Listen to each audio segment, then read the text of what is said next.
मुल्क में करप्ट लोगों को जेलों में डालूंगा। किसी करप्ट आदमी को मैं नहीं छोड़ने लगा। You are selected prime minister, तड़ियां देते हैं और धमकियां देते हैं कि हम पूरी ऑपोजिशन को जेलों में मैं भेज दूंगा। You are not a dictator. तुम तो सिर्फ कठपुतली हो, तुम्हारी तोरे तो कोई और हिला रहा है। जंग अभी जारी है, अभी हमें दायमी अमन की असल मंजिल पर पहुंचना है।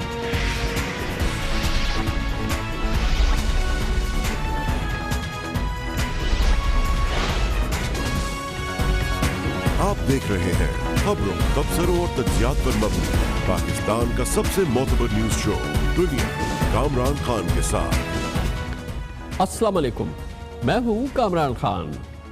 चीफ जस्टिस पाकिस्तान जनाब जस्टिस आसिफ सईद खोसा की सरबराही में 3 रुकनी बेंच ने इस्लामाबाद की एहतसाब अदालत के जज अरशद मलिक के बदनाम ज़माना वीडियो स्कैंडल केस का जो 3 रोज़ कबल फैसला महफूज किया था, आज सुना दिया गया है। 25 सफ़ात पर मुश्तमिल तफसीली फैसला चीफ जस्टिस जनाब आसिफ सईद खोसा ने खुद लिखा है, जिसमें सबकदोश जज अरशद मलिक पर शदीद बरहमी का इस फैसले में इजहार किया गया है। उनकी बहुत सख्त सरजनिश की गई है। फिलहाल उनके खिलाफ बराह रास्त इंज़बाती कार्रवाई या तादीबी अहकामात नहीं दिए गए हैं और इसके लिए मुतल्लिका फोरम जो है वो इस पर एक्शन करेगा। चीफ जस्टिस ऑफ पाकिस्तान ने अपने इस फैसले में सख्त बरहमी का इजहार करते हुए लिखा कि जज अरशद मलिक का तर्ज अमल अदलिया के लिए बदनुमा दाग है। उनकी मकरू हरकतों से ईमानदार जजेस के सर शर्म से झुक गए। जज अरशद मलिक की प्रेस रिलीज और उनके बयान हलफी उनके खिलाफ फर्द जुर्म है। अरशद मलिक ने खुद तस्लीम किया कि उनका माजी मशकूक है, जिसकी वजह से वो ब्लैकमेल हुए। चीफ जस्टिस लिखते हैं कि अरशद मलिक कैसे जज हैं जो मुलजमों के साथियों से ज़ाती मुलाकातें करते हैं, सज़ा सुनाने के बाद मुजरिम से दूसरे शहर जाकर मिलते हैं, बैरून मुल्क मुजरिम के बेटे से मिले और मुजरिम को अपील के लिए अपने ही फैसले के कमज़ोर नुकात बताए। चीफ जस्टिस ने फैसले में नुक्ता उठाया कि अरशद मलिक ने धमकियों और रिश्वत की पेशकश से आला हुक्काम को भी आगे नहीं किया। जनाब जस्टिस आसिफ सईद खोसा ने अपने फैसले में लिखा कि अरशद मलिक वीडियो केस में सुप्रीम कोर्ट के सामने 5 मामला थे। पहला मामला ये था कि कौन सा फोरम वीडियो केस पर फैसला दे सकता है। दूसरा ये था कि अरशद मलिक की वीडियो को असल कैसे जाना जा सकता है। तीसरा नुक्ता ये था कि वीडियो असल है तो अदालत में कैसे साबित किया जाए। चौथा ये था कि वीडियो पर असल होने पर नवाज शरीफ की सज़ा पर क्या असर होगा। और 5वां मामला एहतसाब अदालत के जज अरशद मलिक के कंडक्ट का था।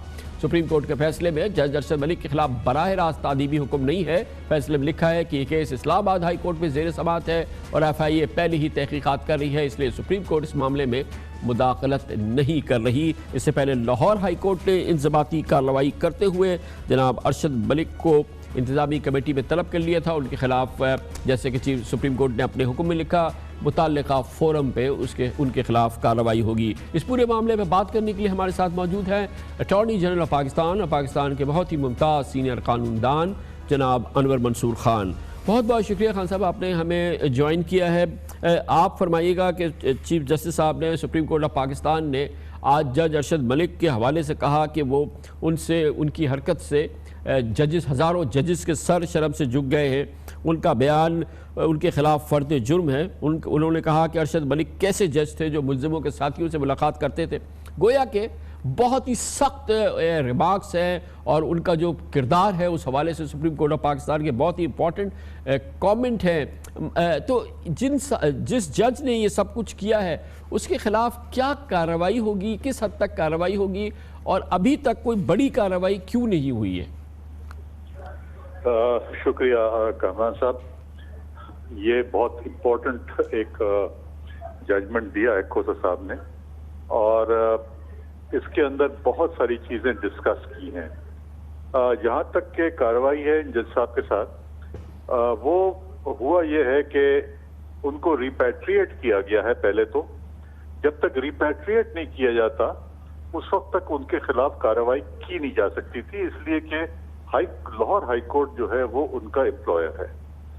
लाहौर हाई कोर्ट में जब वापस गए हैं तो वहां पर उनको शो कॉज नोटिस इशू किया जाएगा और इमीडिएटली उसके ऊपर जो भी कार्रवाई होनी है, जो कानून के मुताबिक जो दिया हुआ है वही उन्होंने कहा है कि कानून के मुताबिक उनके खिलाफ कार्रवाई की जाए। तो लाहौर हाई कोर्ट में जो उनका एडमिनिस्ट्रेटिव कोर्ट है वहां से कार्रवाई होगी। और जो डिले हुई है उसकी वजह ये है कि एक तो चीफ जस्टिस इस्लामाबाद जो थे वो छुट्टी पर थे, जैसे ही वो वापस आए हैं उन्होंने रिपैट्रिएशन ऑर्डर निकाला है, और रिपैट्रिएशन ऑर्डर जब तक निकलता नहीं है उस वक्त तक ये वापस नहीं जा सकते थे, इसलिए डिले हुआ है।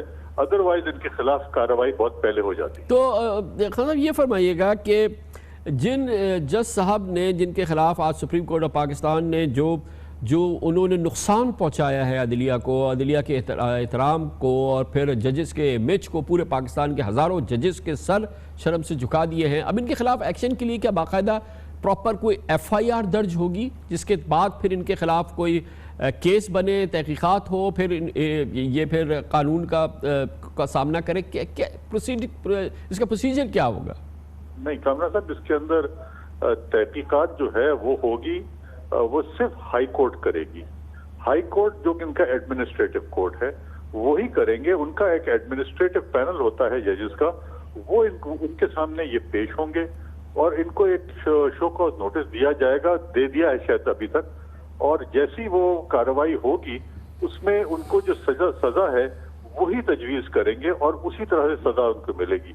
जहां तक के क्रिमिनलिटी का ताल्लुक है, ये क्रिमिनलिटी के जुमरे में शायद नहीं आएगा, बल्कि इनकी अपनी एज अ जज के जो शख्स ब्लैकमेल हो सकता है अपनी हरकतों की वजह से, वो कैसे कंटिन्यू कर सकता है जज। ये है चीफ जस्टिस साहब का कहना कि वो शख्स जो ब्लैकमेल हो रहा है तो आइंदा भी ब्लैकमेल होगा, और पता नहीं इसके अलावा क्या क्लोजेट के अंदर स्केलेटन होंगे इनके, तो इसलिए उन्होंने ये बड़े सख्त जुमले इस्तेमाल किए हैं। और तो जो जिन मामलों में ब्लैकमेल हुआ, यानी कि वो मुकदमात जो कि इस वक्त मौजू है जिसकी वजह से ये सब कुछ हुआ है, ज़ाहिर जज साहब ने इससे पहले जो फैसले दिए हैं, जो उन्होंने कंडक्ट रहा है उनका न जाने इससे मुख्तलिफ था या ये कि ये एक पैटर्न था, लेकिन इन केसेस में जिनका कि ये मामला है, अब इस पर बात तो बहुत हो चुकी है, लेकिन अब सुप्रीम कोर्ट ने इन केसेस के हवाले से क्या बराह रास्त अहकाम दिए हैं कि जो नवाज शरीफ साहब के केसेस, इस पर क्या होगा? मैं अर्ज करूं इसके ऊपर जो इशू नंबर 1 है, जो उसमें जजमेंट पे लिखा हुआ है, उसमें उन्होंने कहा है कि ये केस जो है चूंकि अपील के अंदर है तो हाई कोर्ट जो है वो देखेगी कि जो एविडेंस लीड हो चुका है ऑलरेडी, क्या वो एविडेंस से मुताबिकत रखता है वो जजमेंट या नहीं रखता। अगर वो एविडेंस से मुताबिकत रखता है तो वो कोर्ट्स जो हैं वो अपना फैसला कर देंगे कि ये एविडेंस के मुताबिक दिया है तो ठीक है। अगर एविडेंस से मुताबिकत नहीं रखता है तो वो अपील को अलाउ भी कर सकते हैं, वो रिमांड भी कर सकते हैं और उसको दोबारा उसके फैसले के लिए भेज सकते हैं। ये एक बहुत बड़ा है। दूसरा इन्होंने ये कहा है कि ये देखना है कि जो मरियम नवाज ने जो वीडियो दी है, जो उन्होंने दिखाई थी अपनी वीडियो, वो वीडियो क्या उसकी ओरिजिनल मौजूद है या उन्होंने कोई दरखास्त दी है कि उस वीडियो को एविडेंस के तौर पर किया जाए, और अगर दरखास्त दें तो उनको ओरिजिनल दिखानी पड़ेगी और ओरिजिनल के साथ साथ उनको साबित करना पड़ेगा कि ये वीडियो जो है वो जेन्युइन वीडियो है। ये कहा है अपने पहले इशू जो डिस्कस किया है जजमेंट के अंदर। तो जाहिर है कि ये दो अलग अलग पहलू हैं। पहला पहलू तो वो है जो कि वहां से जजमेंट आया है अपील के अंदर, और दूसरा पहलू वो है जो कि इस वीडियो से ताल्लुक रखता है। तो ये दो अलग अलग पहलू हैं जो दोनों सेपरेटली चलेंगे। बहुत बहुत शुक्रिया जनाब अनवर मंसूर खान हमारे साथ मौजूद थे। कमर्शियल ब्रेक, उसके बाद जिक्र करेंगे कराची हमारा एक बहुत इंपॉर्टेंट मौजू है, तकरीबन हर प्रोग्राम में शामिल होता है। कुछ कदरे बेहतर सी खबर आई है, वो ये कि आज वज़ीर आला सिंध मुराद अली शाह ने तमाम स्टेक होल्डर्स से जिनका ताल्लुक़ कराची से है, सफाई के हवाले से, कराची के निज़ाम के हवाले से, उनका एक इजलास तलब किया, उनको चीफ मिनिस्टर हाउस में इकट्ठा किया और एक जॉइंट स्ट्रेटजी बनाने की कोशिश करी कराची के कचरे कूड़े के हवाले से और जो मुंसलिक मसाइल हैं उसके हवाले से। ये एक अच्छी एक पॉजिटिव डेवलपमेंट हुई उस रोज़ जिस रोज़ वफाकी हुकूमत की जानिब से वज़ीर आबी अमूर फैसल वावडा की जानिब से सिंध हुकूमत को कॉन्टेक्ट किया गया और कहा कि सिंध में जो पानी की कमी है कराची के हवाले से, उस हवाले से वफाक अपना रोल प्ले करना चाहती है। तो वो भी एक पॉजिटिव डेवलपमेंट है। इसकी बात करते हैं छोटे से वक्त के बाद। कराची के तकलीफ दे हालात हमारे इस प्रोग्राम का मुस्तकिल मौजू रहते हैं। कराची के हवाले से अगर कोई बेहतर की खबर की आसार भी नज़र आते हैं तो उसको भी हमारी कोशिश होती है कि आपसे शेयर करें। आज इसी किस्म की खबर सामने आई जब वज़ीर आला सिंध सैयद मुराद अली शाह ने कराची के तमाम स्टेक होल्डर्स का एक बहुत बड़ा इजलास तलब किया चीफ मिनिस्टर हाउस में, और कोशिश की कि जो तमाम कराची के स्टेक होल्डर्स हैं मुख्तलिफ, इस शहर का एक मसला ये है कि यहाँ पे सिर्फ एक हुकूमत नहीं है, यहाँ पे मुख्तलिफ हुकूमतों के मुख्तलिफ निज़ाम काम करते हैं। आज चीफ मिनिस्टर ने इन तमाम इदारों को तलब किया, अपने इजलास किया कराची के हालात को, ख़ास तौर पर सफाई के हवाले से, और कराची में जो इस वक्त कैफियत है पानी जमा होने की, बारिश के पानी के हवाले से एक बड़ा मरबूत इजलास था जिसमें चीफ मिनिस्टर के अलावा उनकी हुकूमत के वज़रा के अलावा शहरी हुकूमत कराची के मेयर इस मौके पर मौजूद थे, तमाम DMCs के चेयरमैन मौजूद थे। इसके अलावा उन्होंने कंटोनमेंट बोर्ड्स को भी बुलाया।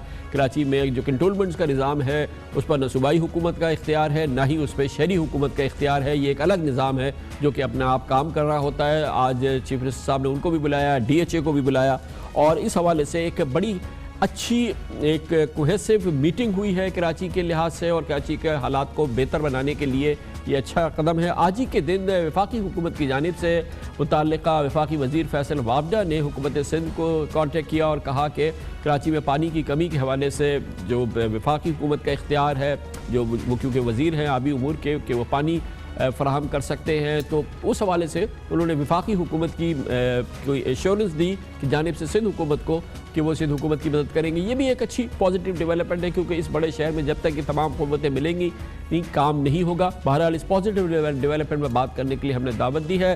अब वज़ीर इत्तलात व नशरियात हैं हुकूमत सिंध के, पहले वज़ीर बल्दियात थे जनाब सईद गनी। बहुत बहुत शुक्रिया सईद गनी साहब, आप तशरीफ़ लाए हैं।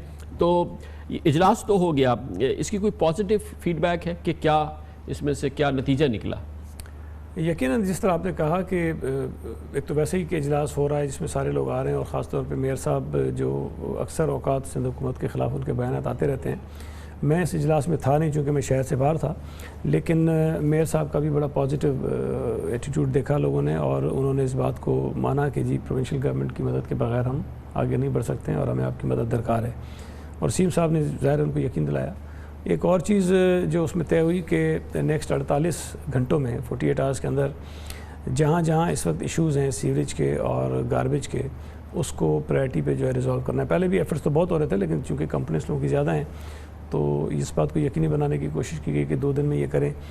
फिर उन्होंने लोकल गवर्नमेंट मिनिस्टर को ये डायरेक्टिव्स दी हैं कि हर 15 दिन के बाद जो तमाम DMCs के चेयरमैन हैं और मेयर कराची हैं उनके साथ रेगुलर मीटिंग्स करें आप, ताकि जो भी इश्यूज़ रेज़ होते हैं उसको हम विद इन टाइम जो है वो रिजॉल्व कर लें, ताकि ये एक बेहतर कोऑर्डिनेशन भी इसमें हो जाए। उसके साथ साथ एक कमेटी बनाई है, वो पहले बन चुकी थी, इसका नोटिफिकेशन भी हो गया है कि उसमें डिप्टी कमिश्नर्स की सरबराही में हर ज़िले में जो म्यूनसिपल कमिश्नर्स हैं वो, असिस्टेंट कमिश्नर्स हैं, बिल्डिंग कंट्रोल के जो डायरेक्टर्स हैं वो हैं उसके अंदर, और सॉलिड वेस्ट मैनेजमेंट बोर्ड के जो डिप्टी डायरेक्टर्स हैं वो उसके अंदर शामिल हैं। वो भी इस तमाम सफाई के मामले को जो है वो देखेंगे और उसको यकीनी बनाएंगे कि लोगों की शिकायत जो है फौरी तौर पर हल हो जाए। अच्छा ये बताइए कि अब ये तो फैसला हो चुका है ना कि जो कुछ DMCs के पास का निज़ाम जो था वो Sindh solid waste management board के पास, अब मतलब 3 कंपनीज जो चाइनीज़ कंपनीज थी वो 3 ज़िलों में काम करती थी, अब 2 और ज़िले उनको हो गए। ये बताइए कि इस वक्त कराची की सफाई साफ़ करने के लिए क्या एक दरवाज़ा है जिसको खटखटाया जा सकता है? देखिए यहाँ से पहले भी 2001 का जो कानून था, जिसको बहुत अच्छा कानून माना जाता है, MQM जिसकी बड़ी हिमायती है, उस कानून में भी आपको याद होगा कि कराची में 18 टाउन्स हुआ करते थे और एक सिटी डिस्ट्रिक्ट गवर्नमेंट थी जिसके नाज़िम मुस्तफ़ा कमाल थे, पर 18 टाउन नाज़िमीन हुआ करते थे। उस वक्त भी जो ये सफाई का निज़ाम है ये टाउन नाज़मीन के पास था, ये मुस्तफ़ा कमाल के पास नहीं था। उससे पहले भी ये नहीं था मेयर के पास, होना भी यही चाहिए। और इस वक्त भी जो 6 DMCs हैं, गार्बेज कलेक्शन जो है वो उनका फंक्शन है एज़ पर लॉ। इस वक्त भी 6 DMCs के पास ही है, लेकिन 4-5 साल पहले बहुत सीवियर किस्म के क्राइसिस आए थे कचरे के, जो हर बड़ी शाहरा पे जो अंबार थे कचरों के। उसके बाद ये हुकूमत ने मजबूर होकर सॉलिड वेस्ट मैनेजमेंट बोर्ड बनाया, लेकिन ये टेक ओवर हमने नहीं कर लिए थे उनके इख्तियारात। उनकी मर्ज़ी थी कि वो चाहें तो इसके सर्विसेज लें, चाहें तो ना लें। एक एक करके 4 डिस्ट्रिक्ट्स ने ली, अब 3 कर रहे हैं। एक में वेस्ट में हमने वो टर्मिनेट किया कॉन्ट्रैक्ट। 3 डिस्ट्रिक्ट्स में जहाँ सॉलिड वेस्ट मैनेजमेंट बोर्ड काम कर रहा है वहाँ रिलेटिवली जो है वो चीज़ें बेहतर हैं। रिलेटिवली मैं ये नहीं कह रहा हूँ कि 100% बेहतर है, लेकिन निस्बतन चीज़ें वहाँ बेहतर हैं। कोरंगी और सेंट्रल में ज़्यादा इश्यूज़ थे, लेकिन पिछले महीने के आगाज़ में 1.5 महीना पहले चीफ मिनिस्टर साहब ने भी और मैंने भी, जब मैं लोकल गवर्नमेंट मिनिस्टर था, तो हमने मीटिंग्स करके सॉलिड वेस्ट मैनेजमेंट बोर्ड को टास्क दिया कि आप कोरंगी और सेंट्रल में भी जाके मदद करें, और वो अच्छी एक बड़ी कोऑर्डिनेशन थी और उसमें मदद हमने की भी। और सिर्फ जुलाई के महीने में 2,90,000 टन हमने वहाँ से शहर से कचरा उठाया, और उसके बाद डिस्ट्रिक्ट सेंट्रल से जो बहुत बैकलॉग था वो भी हमने वहाँ से क्लियर कर लिया था। लेकिन अभी रिसेंटली जो क्राइसिस आए उसमें 2-3 वजूहत हैं। एक्स्ट्राऑर्डिनरी हुई कराची में, बारिश जिस दिन ख़त्म होती है उसके अगले दिन ईद उल अज़हा आ जाती है, और 3 दिन जो है वो 46,000 टन आलाइशें इस शहर ने जनरेट की, जो वैसे हमारी तवक्को के मुताबिक कम थी, क्योंकि कुर्बानी लोगों ने कम की थी। 46,000 टन वो, और 12 से 13,000 टन वैसे रोज़ाना जनरेट होता है कचरा। अब अगर आप उसको मिला लें तो आप अंदाज़ा करें कि इन 3 दिनों में कितना कचरा जनरेट हुआ, और फिर बारिश की वजह से प्रॉब्लम ज़्यादा हो गया, सीवरेज की लाइनें डिस्टर्ब हुई। फिर अली जैदी साहब की एक कैंपेन शुरू होती है, अच्छी नीयत थी शायद उनकी, हमने भी उनको ऑफ़र की मदद, और जो उन्होंने कहा हमने किया भी। DMCs उनके साथ थी, बाकी तमाम इदारे उनके साथ थे। लेकिन एक गलती वो कर गए, वो ये थी कि उनकी जो बात तय हुई थी वो ये था कि जो नालों से कचरा आप निकालेंगे वो आप लेके जाएंगे डायरेक्टली लैंडफिल साइट पे, ताकि शहर में कहीं और न फैले। लेकिन आज तक उनका एक डंपर भी लैंडफिल साइट पे नहीं गया। वो कराची के मुख्तलिफ ग्राउंड्स में, पार्क्स में, सड़कों में, GTS पर जो है उन्होंने फेंकना शुरू कर दिया। अब अंदाज़ा लगाएं, मुझे तो अभी तक ये नहीं पता कि कितने हज़ार टन जो है वो कचरा इन्होंने नालों से निकाला है, जो शहर के दर्जनों मकामात पर वो फैल गया है। अब 13,000 टन जो एक रफली बताते हैं, एग्जैक्ट तो नहीं है, 13,000 टन कचरा रोज़ाना उठाना होता है शहर से, और मैंने भी आपको बताया 11,500 पे हम पहुँचे हैं। ज़ाहिर है कि 500,000 टन रह जाता है। इस सूरत हाल में नालों से निकला हुआ कचरा अगर हज़ारों टन और एडिशनल आ जाए शहर के अंदर, तो मैं समझता हूँ कि ये बात समझनी चाहिए थी कि ये बहुत मुश्किल काम है, ये हो नहीं सकता है। एक तो मैं समझता हूँ कि शायद अली जैदी साहब को अंदाज़ा नहीं था कि कितना बड़ा टास्क है जो उन्होंने 15 दिन में कहा कि अब क्या स्टेटस क्या है ओवरऑल जो ये तमाम चीज़ें शुरू हुई थी? देखें, अभी तक भी आपकी ब्लू जैकेट और ये सब कुछ नहीं, ब्लू जैकेट कोई और चीज़ है, वो सिर्फ अवेयरनेस है। वो अवेयरनेस है, और वो हमने जैसे बताया ना, जुलाई में जब CM साहब ने शुरू की तो उन्होंने डिस्ट्रिक्ट साउथ को मॉडल टब बनाया डिस्ट्रिक्ट, और डिप्टी कमिश्नर को ये टास्क दिया कि आप यहाँ से इसको शुरू करें। तो उन्होंने अच्छा, इनिशियली एक अच्छा काम है और वो बढ़ाएंगे मज़ीद उसको।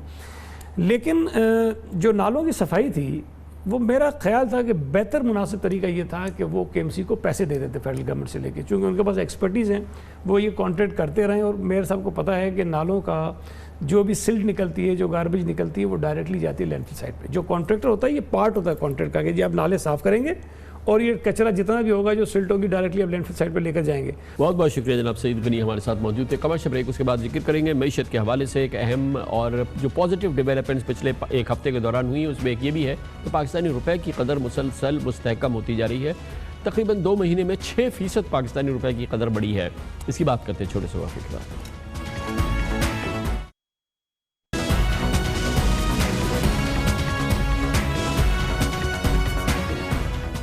मईशत की बेहतरी की जो खबरें आ रही हैं उसमें एक और बड़ा इशारा सामने आ रहा है मुसलसल, और वो ये कि अमरीकी डॉलर के मुकाबले में हमारे रुपए की कदर संभल रही है। 2 माह से इंटरबैंक और ओपन मार्केट में पाकिस्तानी रुपया न सिर्फ बेहतर परफॉर्म कर रहा है, मुस्तहकम हो रहा है, बल्कि डॉलर के मुकाबले में रुपए की कदर में तकरीबन 4% इजाफा हो चुका है। 2 माह कबल 26 जून को डॉलर 164 रुपये का था, और आज डॉलर 157 रुपये 90 पैसे पर बंद हुआ। यानी पिछले 2 महीनों में डॉलर की कीमत में 6 रुपये 10 पैसे कमी आई है। इस तरह हम कह सकते हैं कि 2 माह के दौरान पाकिस्तान पर गैर मुल्की कर्जों के बोझ में 600 अरब रुपए की कमी आ चुकी है।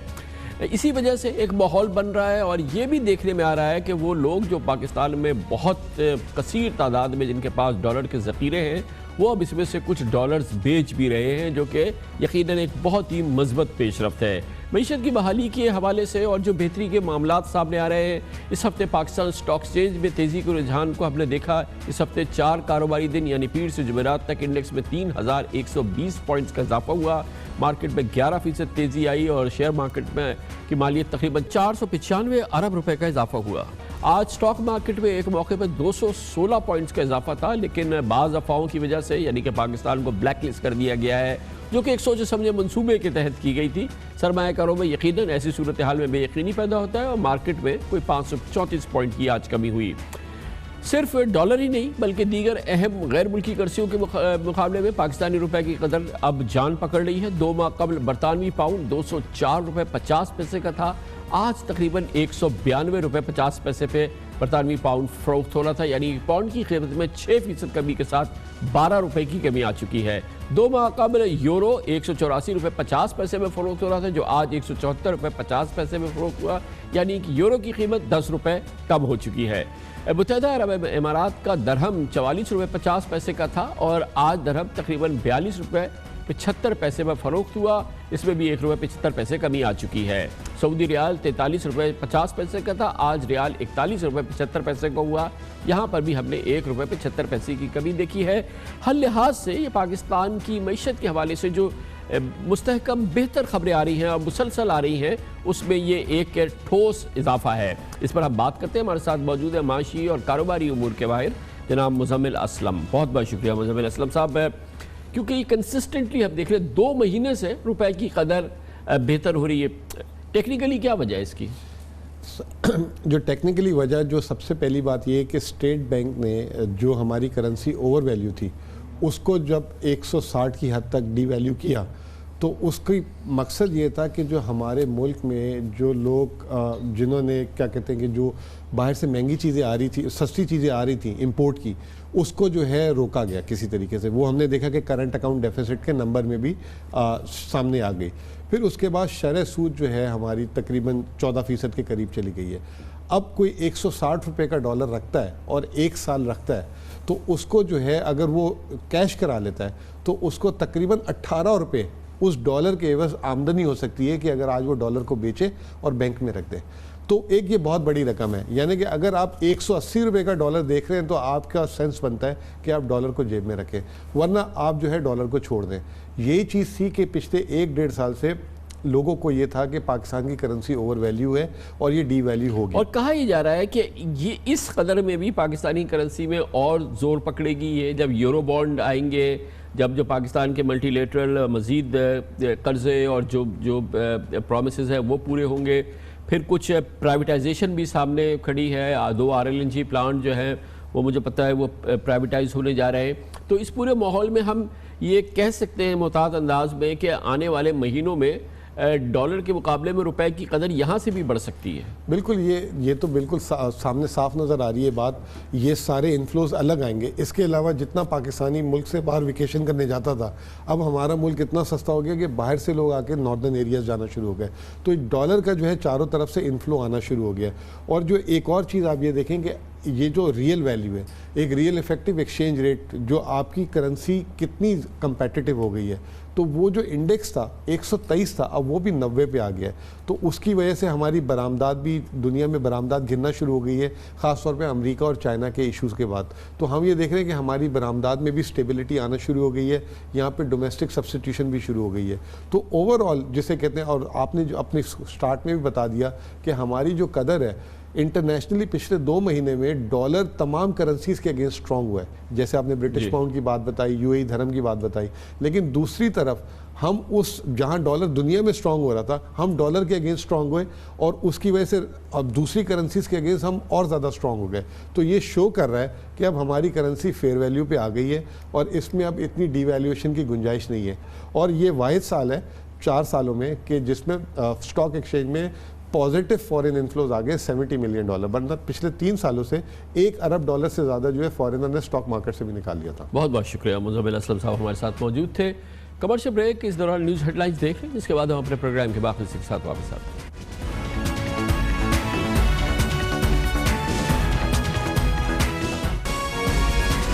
आप देख रहे हैं खबरों, तबसरों और तज्जियात पर मबनी पाकिस्तान का सबसे मोतबर न्यूज शो दुनिया, कामरान खान के साथ। कल तकरीबन पूरा दिन मैंने सर्व किया इस्लामाबाद में, जहां मेरी मुलाकात वज़ीर आज़म इमरान खान से एक तफसीली मुलाकात हुई। उनके कई इंपॉर्टेंट वज़रा से मेरी बहुत तफसीली मुलाकातें हुई। इसके अलावा पाकिस्तान के अहम रियासती इदारों की गैर सियासी लीडरशिप के साथ भी मेरी बहुत ही इंपॉर्टेंट मीटिंग्स हुई हैं। अंदाज़ा मैंने लगाने की कोशिश की कि इस वक्त पाकिस्तान में लीडरशिप लेवल पे क्या गुफ्तगू हो रही है, क्या फ़ैसला साजी हो रही है, क्या कंसर्न्स हैं और उनको एड्रेस करने के लिए क्या कुछ किया जा रहा है। मजमूई तासुर मेरा ये है, और क्योंकि ये मुलाकातें और ये सारा जो मैंने अपटेक लिया है ये उस वक्त हुआ है जब चीफ ऑफ आर्मी स्टाफ की हैसियत से जनरल कमर जावेद बाजवा के लिए एक और टर्म के लिए एक्सटेंशन हो चुकी है।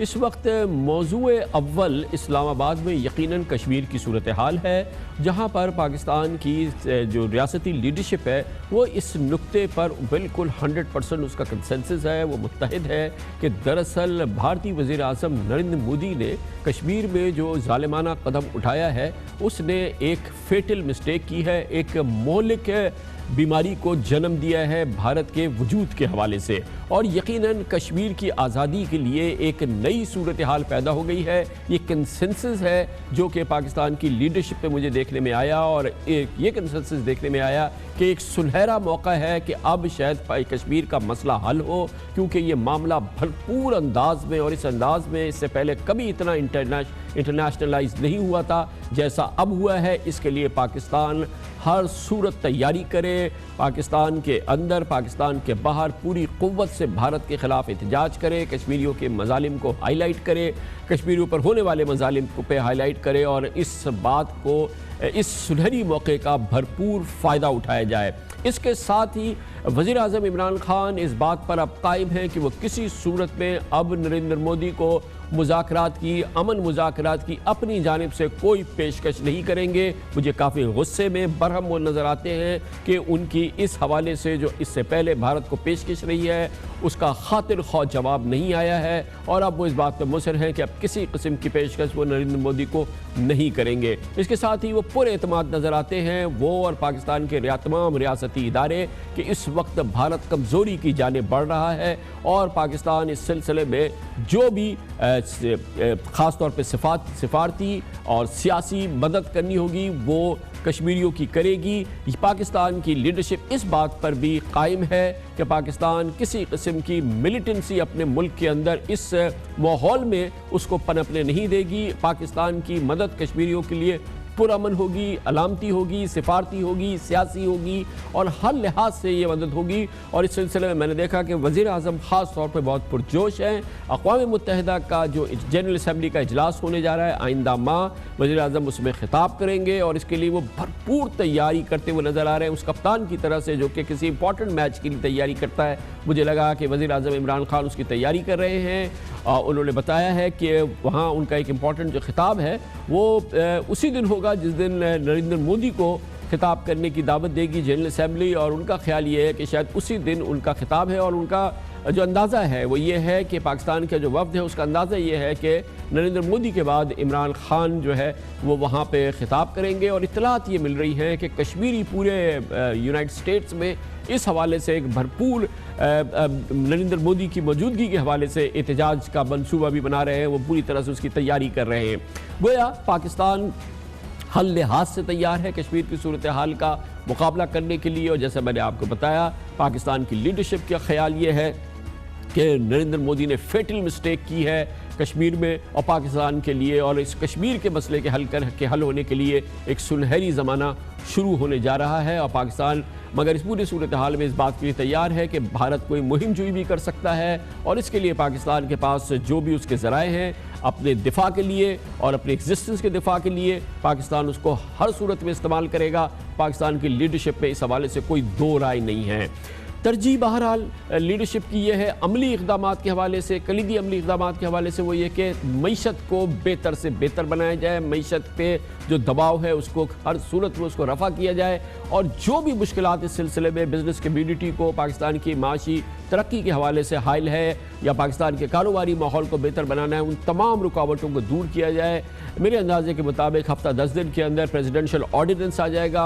बिजनेसमैन का ये सबसे बड़ा मसला कि उनको नैब की गिरफ्त से आज़ाद किया जाए, और इसके लिए एक हतमी कानून साजी जो है वो हुकूमत कर देगी। एक प्रेसिडेंशियल ऑर्डिनेंस के ज़रिए ये हो जाएगा। अगर हिज़्ब इख्तिलाफ ने इस सिलसिले में रोड़े अटकाए पार्लियामेंट में इस बिल की मंजूरी के लिए, तो ये हुकूमत हर लिहाज से तैयार है कि वो अब इसका प्रेसिडेंशियल ऑर्डिनेंस कर देगी, जिसमें कि ब्यूरोक्रेसी को भी तहफ़्फ़ुज़ देना उसका मकसद है, ताकि जो ब्यूरोक्रेट्स हुकूमती पहिए को जाम करके बैठे हैं, वो किसी दस्तखत नहीं करते, किसी चीज़ को आगे नहीं बढ़ाते, उनको भी इस सिलसिले में कुछ रिलैक्स किया जाए, उनके तहफ़्फ़ुज़ का बंदोबस्त किया जाए, ताकि वो नैब की डर्स की वजह से हुकूमत पहिए को जाम ना करे।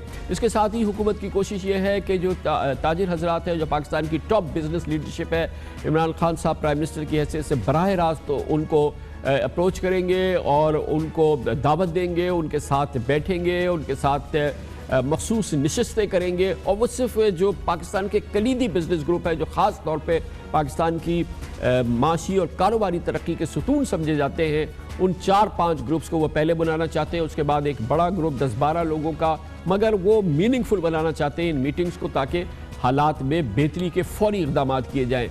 हर लिहाज से वज़ीर आज़म और उनकी टीम आगाह है कि इस वक्त पाकिस्तान के बिजनेस पे बड़ा प्रेशर है इंटरेस्ट रेट्स का, और ये बहुत अच्छी तरह से प्राइम मिनिस्टर समझते हैं कि इंटरेस्ट रेट में कमी का कोई भी इशारा जो है वो पाकिस्तान के बिजनेस माहौल को, कारोबारी माहौल को बड़ा मुआविन साबित होगा। और वज़ीर आज़म मैं समझता हूँ कि जितने बिजनेस कम्यूनिटी समझती है उससे भी ज़्यादा इस सिलसिले में पैशनेट नज़र आते हैं।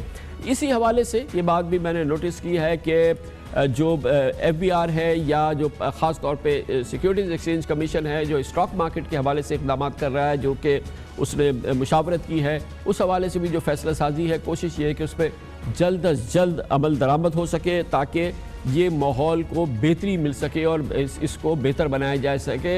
एक्सपोर्ट्स को बढ़ाने के लिए, रिफंड्स का सिस्टम को एक्सपेडाइट करने के लिए बहुत दिलचस्पी है हुकूमत की, और इस सिलसिले में कलीदी इक़दाम FBR के लेवल पे किए जा रहे हैं। ये भी कोशिश है कि ताजरों को हैरेस ना किया जाए, लेकिन इस माहौल की अवेयरनेस ज़रूर हो कि अब डॉक्यूमेंटेड इकॉनमी होगी और डॉक्यूमेंटेड निज़ाम होगा। फ़िलहाल कोशिश यही होगी कि अवेयरनेस दिलाई जाए, उनको बताया जाए कि इसके ख़तरात हैं, इस पर उनके ख़िलाफ़ एक्शन होगा। लेकिन मैं नहीं समझता कि कोई बराह रास्त हुकूमती क्रैकडाउन ताजरों के ख़िलाफ़ उन तमाम मामलात के हवाले से जो डॉक्यूमेंटेशन से मुंसलिक है हुकूमत करने का इरादा रखती है। पहले वो एक डेटरेंस क्रिएट करना चाहती है। बहुत ही इसके लिए स्पेसिफिक इक़दाम हैं जो कि किए जा रहे हैं।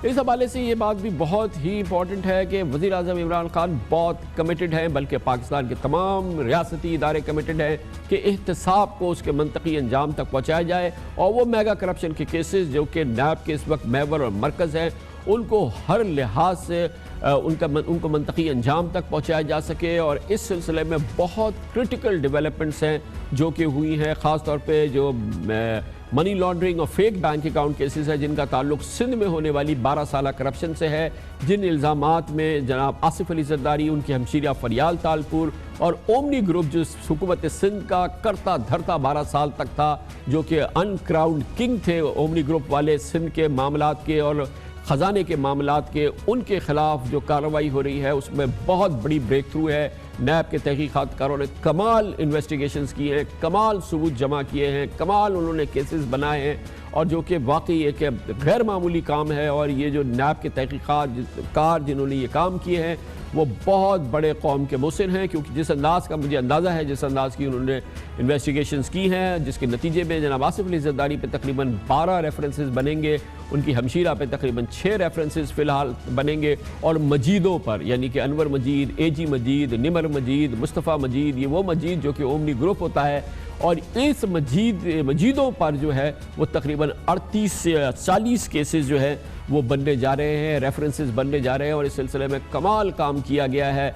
ऐसे ज़बरदस्त गवाहान सामने आए हैं, इतने ज़बरदस्त दस्तावेज़ात सामने आई हैं कि ये एक पाकिस्तान के लिए गेम चेंजर इन्वेस्टिगेशन है, ख़ास तौर पे मनी लॉन्ड्रिंग और फेक बैंक अकाउंट केसेस में की जा रही है। और यकीनन इसका अभी तक ये वाज़ेह तौर पे लगता है कि कम अज़ कम इंडिविजुअल लेवल पे जनाब आसिफ अली जरदारी, फरियाल तालपुर वगैरह का पॉलिटिकल कैरियर जो है वो एक बहुत ही डैमेजिंग एंड की तरफ बढ़ता हुआ नज़र आ रहा है। गोगे यकीनन जरदारी साहब बहुत ज़ीरक सियासतदान हैं, वो अपने आप को बहुत जहांदीदा सियासतदान समझते हैं, कहते हैं उनकी मुस्तकबिल पे निगाह होती है, मगर अंदाज़ा मुझे साफ ये हो रहा है कि नैब के हवाले से, करप्शन केसेस के हवाले से, और जो तमाम अब जो इन्वेस्टिगेशंस हुई हैं उसके हवाले से जनाब जरदारी साहब की तमाम कैलकुलेशंस गलत साबित हुई हैं। उनको अंदाज़ा भी नहीं था कि ये किस अंदाज से ये भरपूर तहकीक़ात हो रही है और कितना मजबूत जाल जो है वो उनके और उनके ओमनी ग्रुप के और मजीदों के गिर्द बुना जा रहा है। इसलिए उनके तमाम अंदाजे, उनके तमाम दावे जो हैं वो गलत साबित हो रहे हैं। नैब के चेयरमैन के पास तुम लोग जाओगे क्यों? नैब के चेयरमैन को पार्लियामेंट के सामने हाजिर होना चाहिए। चेयरमैन नैब की क्या हैसियत है? उसकी क्या मजाल है कि वो मेरे ऊपर केसेस बनवाए या दूसरे के केसेस बनवाए। कभी ऐसा ना हो कि जैसे सैफुर रहमान को मेरे पैरों में गिरना पड़ा, आपके सामने गिरा, कभी इनमें से किसी को गिरना पड़े दोबारा। ये नैब जो है अजीब अजीब गरीबों को उठा के लेके आते हैं, फिर उनको ब्लैकमेल करते हैं और फिर उनसे बार्गेन करते हैं और पैसे लेकर उनको छोड़ देते हैं। तुम एक नहीं 50 केस बनाओ, जिसने अपनी मंजिल खुद ही तय की हो उसको क्यों डराते हो? वो बेवकूफ़ हो, वो जाहिल हो, वो नहीं डरेगा। इस दौरान ये खबरें भी हैं कि प्ली बार्गेन के हवाले से कुछ पेशरफ्त हुई है और ये बहुत ही मीनिंगफुल पेशरफ्त की गुफ्तगू है जो कि हम सुन रहे हैं। मजीदों को पता चल गया है कि अब वो निकलने वाले नहीं हैं। साल हर साल लग जाएंगे इन 40 केसेस में उनकी बेल हो या वो बाहर आ जाए। ये बहुत ही मुश्किल अमल होगा। ये एक बहुत बड़ा ब्रेक थ्रू होगा क्योंकि हर पाकिस्तानी की ख्वाहिश है कि ये जो मेगा करप्शन स्कैंडल्स हैं इसमें गिरफ्तारियां भी होती हैं, बड़े बड़े नाम भी आते हैं, इन्फॉर्मेशन भी सामने आती है, लेकिन इनसे पैसा क्यों नहीं, लूटी हुई दौलत क्यों नहीं वसूल की जाती। मैं यकीन से कह सकता हूँ कि इस सिलसिले में भी कोई बहुत बड़ी बड़ी खबरें जो हैं वो सामने आने वाली हैं। हर लिहाज से हुकूमत के लोग पूरे एतमाद नज़र आ रहे हैं। उनका एक टीम जो है वो बड़ी भरपूर अंदाज से बिल्ड हुई है, जिस तसलसल की हम गुफ्तगू करते थे।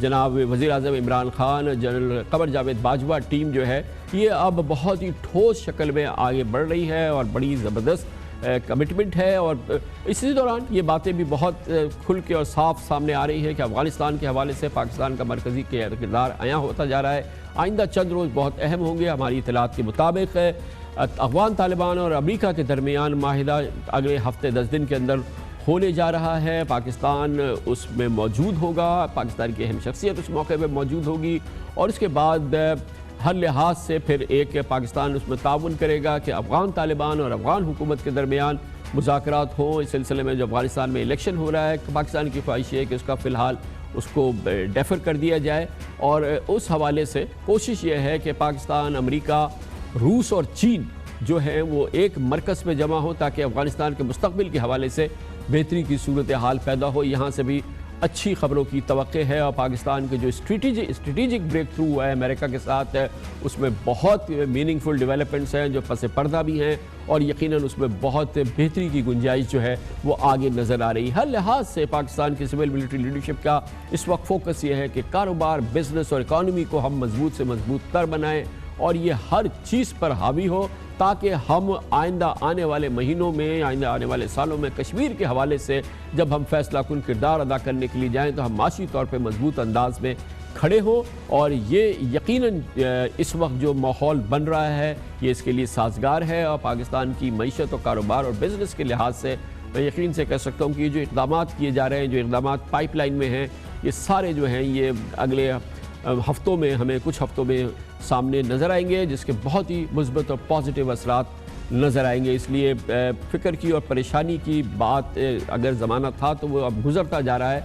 मईशत बहुत मुश्किल सूरत हाल से गुज़र रही है और ये नहीं होने जा रहा कि आइंदा चंद हफ्तों में ये मईशत बिल्कुल ठीक हो जाएगी और महंगाई ख़त्म हो जाएगी और भरपूर अंदाज की सरमायाकारी शुरू हो जाएगी। नहीं, ऐसा नहीं होने जा रहा, मगर इसकी इब्तदा होगी जैसे कि आप पिछले चंद रोज़ से देख रहे हैं। रुपए की कदर डॉलर के मुकाबले में मजबूत हो रही है, 6% बढ़ चुकी है, स्टॉक मार्केट 10% के करीब बढ़ चुकी है, करंट अकाउंट डेफिसिट हमारा बहुत ही मीनिंगफुल अंदाज में कम हो रहा है। तो ये तमाम चीज़ें जो हैं ये अच्छाई की बातें हैं, इसीलिए आपको कॉन्फिडेंस भी होना चाहिए और ये कोई दिखावे का या बातों का कॉन्फिडेंस नहीं है, ये ठोस मालूमात पे मबनी कॉन्फिडेंस है जो कि मैं आपके साथ शेयर करना चाहता हूँ।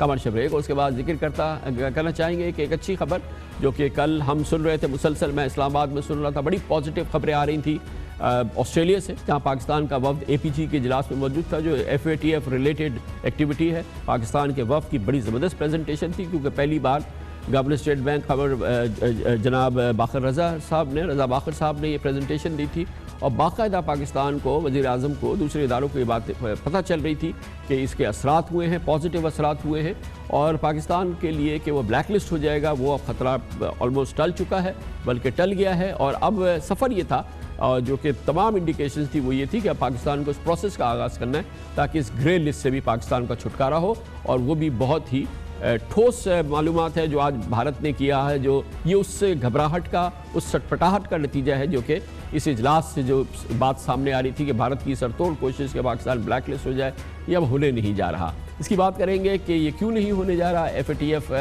में पाकिस्तान के लिए ग्रे लिस्ट से भी निकलने का रास्ता क्यों बन रहा है, एक छोटे से वक्फे के बाद।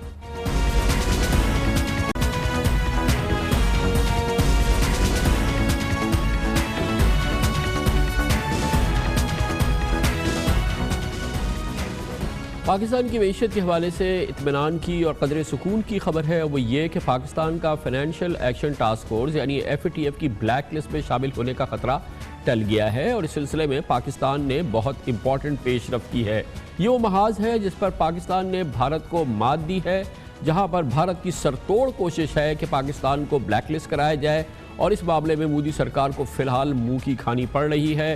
मोदी सरकार की सटपटाहट और बौखलाहट की तर्ज का आज मनफी प्रोपेगेंडा भारतीय मीडिया की जानिब से सामने आया और इसका टारगेट था पाकिस्तान में मईशत के बेहतर आदाद शुमार, पाकिस्तान में मईशत के बेहतर माहौल और पिछले 4-5 रोज़ से पाकिस्तान स्टॉक एक्सचेंज में जो ड्रामाई बेहतरी देखने में आई थी, यकीनन इसको टारगेट किया। आज भारत की इंटेलिजेंस एजेंसी ने अपने मीडिया के ज़रिए, जब भारतीय मीडिया ने अपनी ख्वाहिशात को मन घड़त का खबर का रंग दिया और ये बेबुनियाद रिपोर्ट्स जारी की कि FATF ने पाकिस्तान को ब्लैक लिस्ट कर दिया है।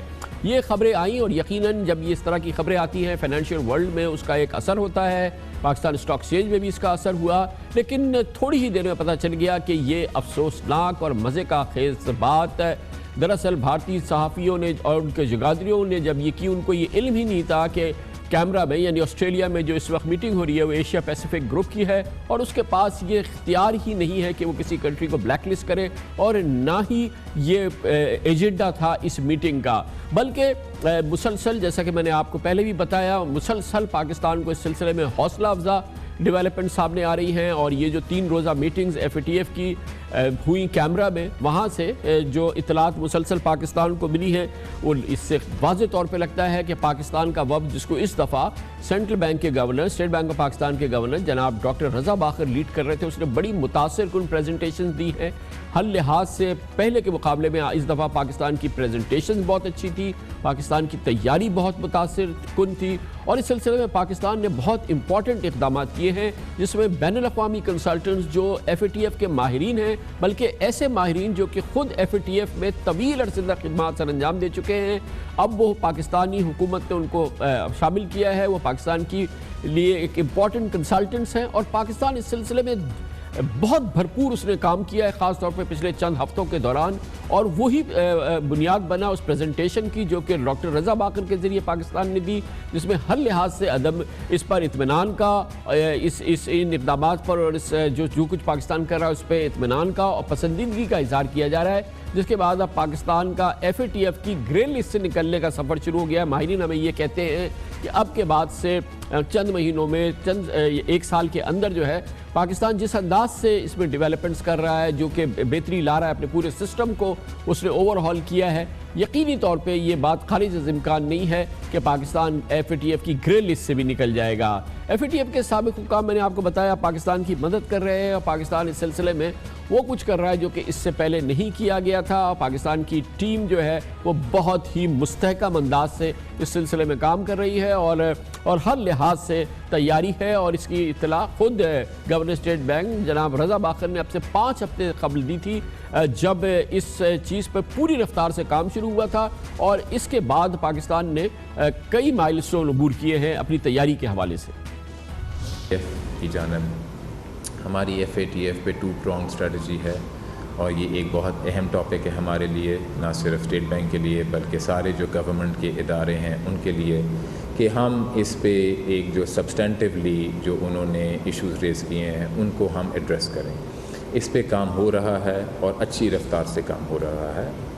और दूसरी जो स्ट्रेटजी है वो ये है कि जो FATF के जो फ़ैसले होते हैं उसमें अगर कोई पॉलिटिकल कंसिडरेशंस भी होती हैं तो उसमें हम अपनी एडवोकेसी अच्छी तरह करें और उस पे भी काम हो रहा है कि हम जो अपना जो हमारा जो बनता है, we present a strong argument for the progress that we have made on FATF related issues. तो इसमें वी आर क्वाइट कॉन्फिडेंट कि the progress that is being made is good and we are committed कि we continue to make decisive progress in this area. बहुत ही मोतबर शख्सियत है पूरी दुनिया में, एक अपनी पहचान है डॉक्टर रज़ा बाक़िर की, और जब वो पाकिस्तान का केस प्रेजेंट कर रहे हैं तो यकीनन उस वक्त क्रेडिबिलिटी, उस केस की क्रेडिबिलिटी में इजाफा होता है। आज सब कुछ ये हुआ क्या है और पाकिस्तान इस वक्त उसका स्टेटस क्या है, इन तमाम मामलात के हवाले से ये हमें शेयर करेंगे। हमारे साथ मौजूद हैं एक बार फिर जनाब हम्माद अज़हर, वफाकी वज़ीर बराए माशी उमूर है, वज़ीर आज़म इमरान खान के माशी उमूर के हवाले से सबसे मौसर तर्जुमान भी है। हम्माद अज़हर साहब बहुत बहुत शुक्रिया। ज़रा बताइए ना कि हुआ क्या है, ये जो APG की हालिया मीटिंग हुई है, 3 रोज़ा मीटिंग कैमरा में, असल इसकी तफसीलात क्या है? बहुत शुक्रिया कामरान खान साहब। ये जो APG की मीटिंग है, ये एक रीजनल इनका दफ्तर होता है, रीजनल इनका ग्रुप होता है फैटफ का, और ये अक्टूबर 2018 से पहले की जो टाइमलाइन है उसके अंदर जो पाकिस्तान ने इक़दामात उठाए उनकी उसने एक म्यूचुअल एवेल्यूएशन रिपोर्ट जो थी वो अडॉप्ट करनी थी अगस्त 2019 में, यानी कि आज और कल में। तो वो उन्होंने कर लिया है, उसके अंदर कोई डाउनग्रेड नहीं हुआ, इनके पास कोई इख्तियार नहीं होता कि ये किसी मुल्क को ब्लैक लिस्ट कर सकें। अब दूसरा जो हमारा मरहला है वो सितंबर और अक्टूबर में आएगा, वो जॉइंट ग्रुप फैटफ में आएगा। उस ग्रुप के पास ये इख्तियार होता है कि वो ग्रे लिस्ट में किसी मुल्क को रखे या उसको अपग्रेड करे या डाउनग्रेड करे। लेकिन मैं यहाँ पे ये भी बताता चलूँ कि फैटफ यानी कि जो हम सितंबर और अक्टूबर में जिसके सामने अपना केस लेके पेश होएंगे, वो जो टाइमलाइन देखेगा वो अप्रैल 2019 से आगे के इक़दामात की है, जिसमें मैं समझता हूँ कि पाकिस्तान के पास काफ़ी ज़्यादा मवाद है फैटफ को सेटिस्फाई करने के लिए। उसकी झलक हमें APG में भी मिल गई, यानी कि जो आज और कल जो इजलास हुए हैं उसमें बहुत सारे ममालिक ने पाकिस्तान ने जो हालिया इक़दामात उठाए हैं फैटफ की कंडीशंस के हवाले से उनको सराहा है, और भारत की आखिर कोशिश के बावजूद कि पाकिस्तान जो है उसको किसी ना किसी तरह इस स्टेज के ऊपर हर्ट किया जा सके, वो भारत जो है वो इसके अंदर नाकाम रहा है। और मैं समझता हूँ कि आगे जब हम मूव करेंगे फैटफ की अगली स्टेज में तो हमें मजीद इसमें बेहतरी नजर आएगी, क्योंकि अब जो हम टाइमलाइन कवर करेंगे। और हमारा साहब ये जो आज APG ने इनहेंस्ड ओवरसाइट की बात की है, 1 साल तक क्वार्टरली रिपोर्ट पाकिस्तान सबमिट करेगा अपनी प्रोग्रेस को, इसको थोड़ा एक्सप्लेन कीजिए, ये क्या है? ये जो इन्होंने म्यूचुअली इन्हांस्ड रिपोर्ट यानी कि की है, इसका सिर्फ ये मकसद है कि पाकिस्तान ने APG को आगे से ज़्यादा, अगर हम मंथली कर रहे थे या 2 मंथली रिपोर्ट दे रहे थे तो उनको महीने में 1 दफ़ा हमें उन्हें रिपोर्ट देनी पड़ेगी। इससे आगे इसका कोई ताल्लुक़ नहीं है हमारी ब्लैक लिस्टिंग के साथ, हमारी ग्रे के अंदर रहने के या हमारे अपग्रेड के साथ। जैसा कि मैंने फरमाया कि APG जिस टाइमलाइन के अंदर पाकिस्तान को एवेल्यूएट कर रहा है, जिसके अंदर उन्होंने फ़ैसला किया है कि इन्हांस्ड मॉनिटरिंग होएगी, वो अक्टूबर 2018 से पहले की टाइमलाइन है। और फैटफ ने अब जिस टाइमलाइन के ऊपर ये फैसला करना है कि पाकिस्तान ग्रे लिस्ट में रहेगा या इससे निकल जाएगा, वो अप्रैल 2019 से आगे की टाइमलाइन है, और उसके अंदर जो पाकिस्तान ने इक़दामात लिए हैं। और तो ये दोनों चीज़ें इनकी इन्हांस्ड मॉनिटरिंग और उसका कोई ताल्लुक नहीं आपस में। और वो हमारे बहुत ही एक्स्ट्राऑर्डिनरी इक़दामात हैं जो हमने पहले किया था, यकीनन उसमें हमने पूरा पैराडाइम शिफ्ट किया है। अब हमारे पास इंटरनेशनल कंसल्टेंट हैं जो कि बहुत ही क्रेडिबल इंटरनेशनल कंसल्टेंट्स हैं जो हमें ज्वाइन कर चुके हैं। हुकूमत पाकिस्तान के तमाम शोबे जो हैं वो इसमें जुड़ गए हैं।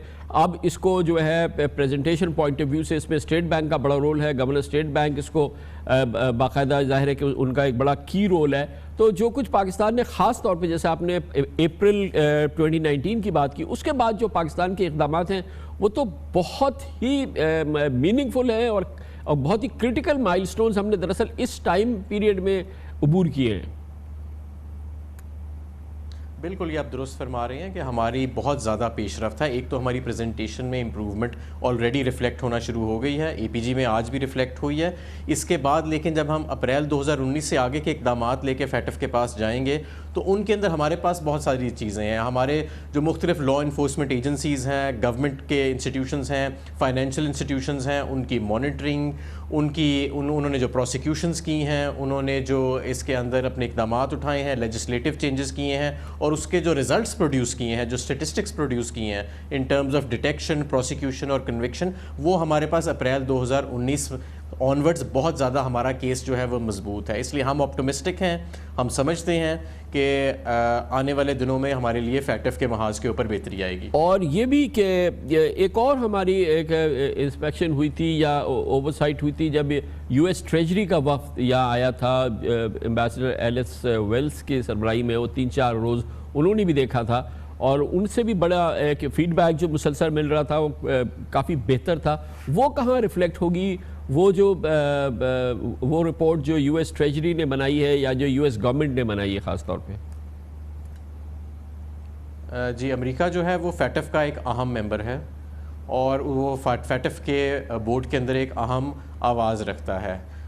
जब ये डेलीगेशन हमारे पास आया था, मुख्तलिफ वज़रा को मिला था, मुझसे भी मिल के गया था, तो उन्होंने इस बात का इतराफ़ किया था और सराहा था कि हालिया महीनों में, ख़ास तौर पे पिछले साल अक्टूबर 2018 के ऑनवर्ड्स, पाकिस्तान ने काफ़ी सैर हासिल इक़दामात उठाए हैं और काफ़ी प्रोग्रेस जो है वो उन्होंने अचीव की है। तो वो हमें तो काफ़ी मुतमईन नज़र आए थे और मैं समझता हूँ कि उनके इस विज़िट का जो अगस्त के पहले हफ्ते में हुआ था एक अच्छा असर पड़ेगा हमारी फैटफ की डिलिब्रेशंस के ऊपर। बहुत बहुत शुक्रिया हमाद अजहर, वफाकी वज़ीर बराए माशी उमूर, हमारे साथ थे। कमर्शियल ब्रेक, उसके बाद हम जिक्र करेंगे भारत ने आज मुंह की खाई, पाकिस्तान की मईशत में बेहतरी के आसार नज़र आते हैं, उसको वो हिट करने की उसने कोशिश की, लेकिन आज हम आपको बताएंगे पाकिस्तान की मईशत यकीनन बहुत मुश्किल सूरत हाल से गुजर रही है, लेकिन भारत की मईशत जो है वो तबाह हाल नज़र आती है। ऐसे आदाद शुमार हैं, ऐसे फैक्ट्स हैं जो कि साबित कर रहे हैं कि भारत इस वक्त रिसेशन में दाखिल हो चुका है और भारत एक माशी तबाही से ऑलरेडी 2-4 है। हम आपको साबित कर देंगे एक छोटे से वक्फे के बाद।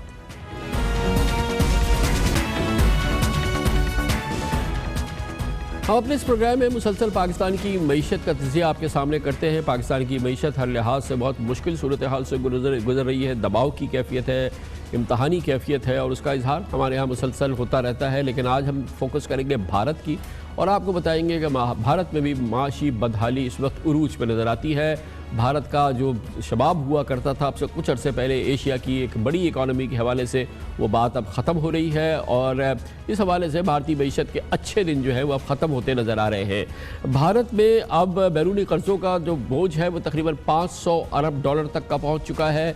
इसके अलावा ब्लूमबर्ग ने इस महीने डॉलर के मुकाबले में भारतीय रुपये को एशिया की बदतरीन करेंसी करार दिया, ब्लूमबर्ग ने।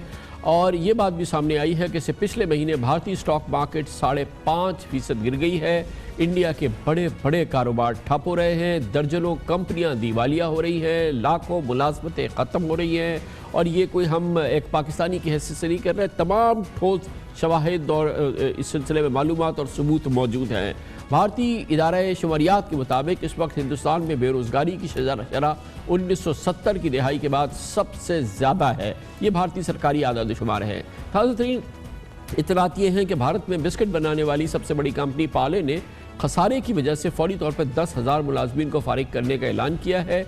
इस बिस्किट बनाने वाली कंपनी की एक और हम पल्ला कंपनी ब्रिटानिया ने कहा कि वह ऐसे शदीद नुकसान से गुजर रही है कि पिछले 2 दिन में उसके शेयर्स की कीमत 5.5% गिर गई, क्योंकि भारतीयों के पास पैसा नहीं है कि वो बिस्किट्स खरीद सके। इसलिए बिस्किट्स बनाने वाली कंपनियां शदीद बहरान का शिकार हो गई हैं। इसके अलावा हालिया दिनों में भारतीय फ़िज़ाई कंपनी जेट एयरवेज बंद हो गई है। एयर इंडिया 7,600 करोड़ रुपए के खसारे में चल रही है। भारतीय महकमा डाक 15,000 करोड़ के नुकसान में है। गाड़ियों की फरोख्त गुज़िश्ता 7 साल में सबसे कम सतह पर है। गाड़ियां बनाने वाली कंपनीज के पास 55,000 करोड़ की नई गाड़ियां खड़ी हैं, लेकिन कोई खरीदार नहीं है। मोदी सरकार के दौरे हुकूमत में भारतीय मईशत की ज़बू हाली की एक तवील फहरिस्त दिखाते हैं हम आपको इस रिपोर्ट में। भारत की सबसे बड़ी एयरलाइंस में शामिल जेट एयरवेज ने नुकसानात की वजह से इस साल अप्रैल से अपना फ्लाइट ऑपरेशन लपेट दिया है। भारत की कौमी फ़िज़ाई कंपनी एयर इंडिया 7,600 करोड़ रुपए के घाटे में जा रही है। 6 माह से वाजिबात की अदम अदायगी पर ऑयल कंपनीज ने कल से एयर इंडिया को फ्यूल की सप्लाई बंद कर दी है। एयर इंडिया पर 4,500 करोड़ रुपए के वाजिबात हैं। भारत में गाड़ियां बनाने वाली कंपनी मारुति ने प्रोडक्शन बंद कर दी है। पड़ोसी मुल्क में 55,000 करोड़ रुपए मालियत की गाड़ियां तैयार हैं, लेकिन कोई खरीदार नहीं। इसी वजह से भारत में गाड़ियां बनाने वाली कंपनियों से मुलाजमीन को निकाले जाने का सिलसिला जारी है और एक अंदाजे के मुताबिक 10 लाख नौकरियां ख़त्म हो सकती हैं। भारत की बड़ी टेलीकम्युनिकेशन कंपनी BSNL ने 54,000 मुलाजमीन को डेंजर जोन में शामिल कर लिया है। इनकी नौकरियां किसी भी वक्त ख़त्म हो सकती हैं। भारत की सरकारी कंपनी हिंदुस्तान एरोनॉटिक्स लिमिटेड के पास अपने मुलाजमीन को तनख्वाहें देने के लिए सरमाया ख़त्म हो गया है। इंडियन ऑर्डिनेंस फैक्ट्री बोर्ड को कॉरपोरेट सेक्टर के मातहत होने से 1.5 लाख घरानों का मुस्तकबिल दाव पर लग गया है, जबकि भारतीय महकमा डाक 15,000 करोड़ रुपए के खसारे में चल रहा है। भारतीय सैटेलाइट टीवी कंपनी वीडियोकॉन दिवालिया हो गई है, जबकि telecommunication company Aircel, business consortium JP group और oil and national gas corporation भी डूबने के करीब पहुंच चुके हैं। भारत के मरकजी बैंक के साबिक गवर्नर राघुराम ने मौजूदा गवर्नर शक्तिकांत दास ने 3 दिन पहले ही मोदी सरकार को वार्निंग दी है। भारतीय सेंट्रल बैंक के साबिक गवर्नर का कहना है कि कारोबारी बिरादरी हुकूमत से चीख चीख कर मदद मांग रही है। रिजर्व बैंक ऑफ इंडिया यानी सेंट्रल बैंक इंडिया के साबिक गवर्नर और मौजूदा गवर्नर जो हैं रिजर्व बैंक ऑफ इंडिया के शक्तिकांत दास, वो भी कोई बहुत ज़्यादा पुरुमीद नहीं है, नाउमीदी की बात करते हैं, मगर कहते हैं ग्लूम एंड डूम की बात करने से हालात और ख़राब होंगे।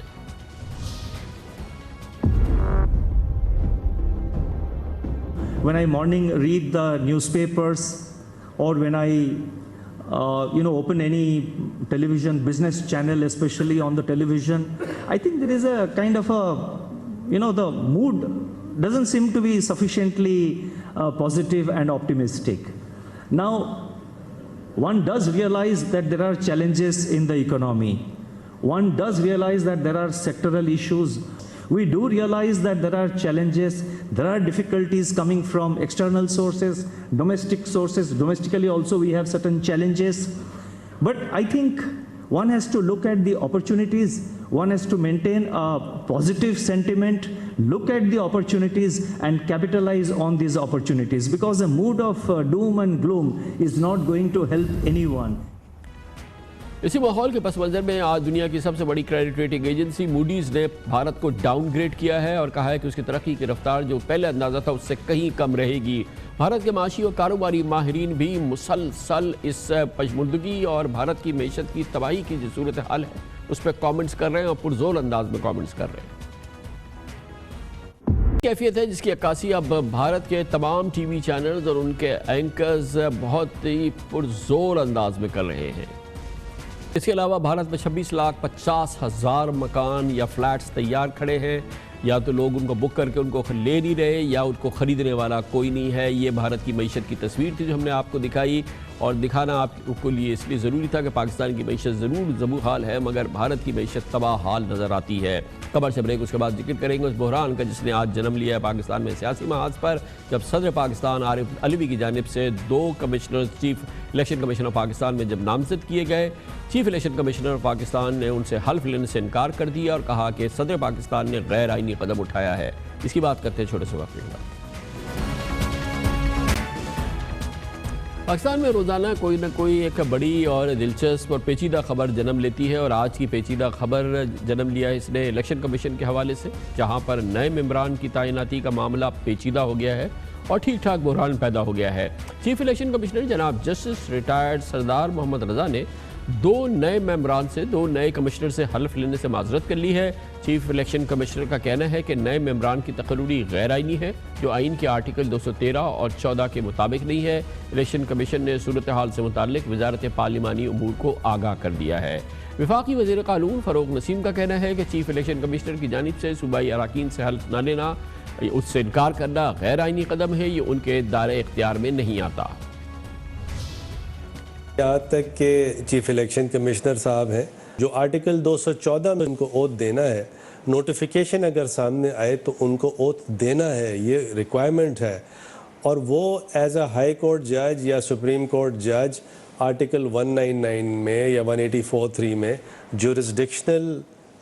जुरिस्डिक्शन उनकी नहीं है कि वो वहाँ बैठे हों, वैलिडिटी चेक करें अपॉइंटमेंट्स की, कोई को वारंट हो वो जुरिस्डिक्शन एक्सरसाइज नहीं कर रहे, उनके पास कोई जुरिस्डिक्शन नहीं है ये ओथ ना लेने का। और मेरे ख्याल में अगर उन्होंने ऐसा किया है जो कि किया है गैर आइनी है, और कोई ऐसा किसी के पास ओथ लेने वाले के पास ये जुरिस्डिक्शन नहीं होता कि वो ओथ लेने से मना कर दे। कल सदर ममलिकत आरिफ अलवी ने हुकूमत की जानिब से तजवीज़ करदा 2 नामों की मंजूरी दे दी थी, जिसके बाद मुनीर अहमद काकड़ बलूचिस्तान और खालिद महमूद सिद्दीकी को सिंध का मेंबर इलेक्शन कमीशन तैनात कर दिया था। सदर साहब ने इस सिलसिले में एक नोटिफिकेशन जारी कर दिया था, लेकिन अपोजिशन को इन नामों को ही नहीं बल्कि इसके तरीक़ाकार को भी किसी सूरत में कबूल करने को तैयार नहीं। दोनों बड़ी जमातों की जानिब से मुखालफत की जा रही है और इसे 18वीं तरमीम की खिलाफ वर्जी करार दिया गया है। पीपल्स पार्टी के पुरशी शाह कहते हैं कि मामला पार्लियामेंट में उठाया जाएगा। मुस्लिम लीग की तर्जुमान मरियम औरंगजेब कहती है फैसला जमहूरी इक़दार के खिलाफ है, पार्लियामेंट को नज़रअंदाज किया गया है। इस साल 26 जनवरी से दोनों नशिस्तें खाली थीं जिन्हें भरना ज़रूरी थे और कानूनी तौर पर 45 दिनों में ये होना था।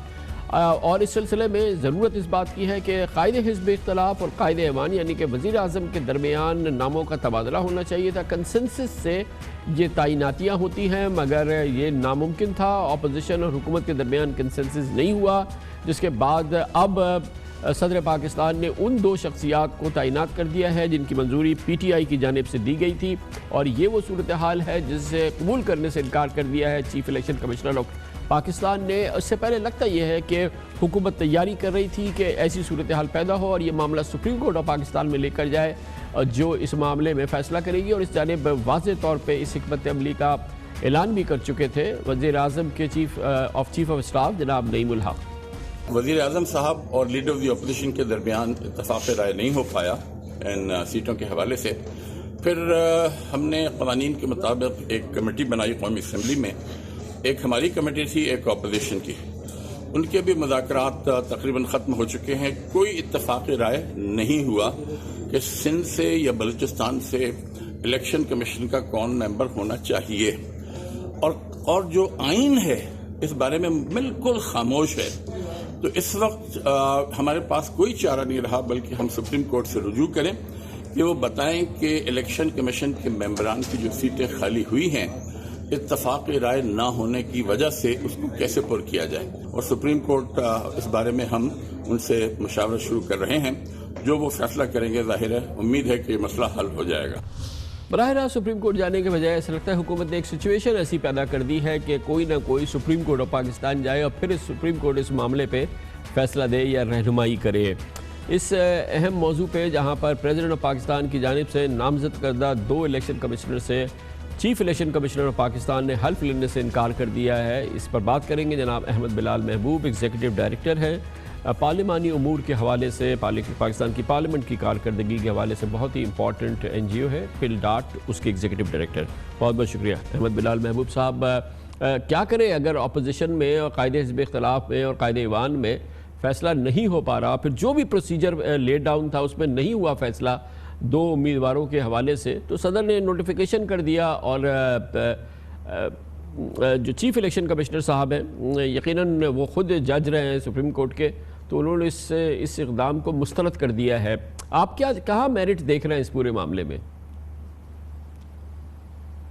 देखिए, पहली तो बात यह है कि बहैसियत एक पाकिस्तानी के मुझे बहुत इस बात पे इत्मीनान है और मुझे फ़ख्र महसूस होता है कि पाकिस्तान के जो जमहूरी इदारे हैं वो अपनी अपनी जगह पे चेक एंड बैलेंस का काम कर रहे हैं। वो आज़ाद हैं, वो ख़ुद मुख्तार हैं और वो अपने अपने अंदाज में जमहूरी और रूल ऑफ लॉ की जो सूरत हाल है उसको अपहोल्ड कर रहे हैं। तो मेरे ख्याल में चीफ इलेक्शन कमिश्नर साहब का ये इक़दाम जो है, इसके जो फाइन पॉइंट्स हैं कानून के वो तो शायद अदालतों के अंदर ही तय होंगे, लेकिन ये बात बज़ाहिर बड़ी नज़र आ रही थी सामने कि ये जो हमारे दस्तूर के आर्टिकल 213 के मुताबिक ये तकरूरी नहीं हुई।